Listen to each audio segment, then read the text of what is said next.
ভগবান শ্রীকৃষ্ণ বলেছেন, কর্ম করে যাও, ফলের আশা করো না।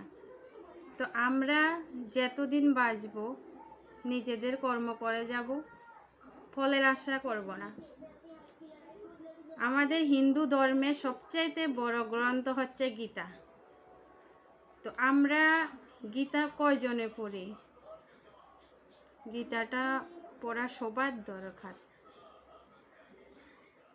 কারণ গীতার মধ্যে আমাদের শ্রীমান ঈশ্বর ভগবান শ্রীকৃষ্ণ বাস করে, এবং গীতাটা পড়লে আপনার রেগুলার পড়তে ইচ্ছে করবে।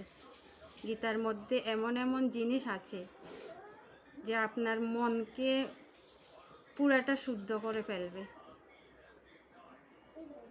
এবং আমরা একাদশী কয়জনে করি? কয়জনে আমরা একাদশী করি? কিন্তু একাদশী করাটা, উপবাস থাকাটা দরকার। একাদশী করা সবার দরকার। কেউ কেউ বলে যে আমি পারি না। কেন পারেন না? চেষ্টা করবেন, অবশ্যই পারবেন।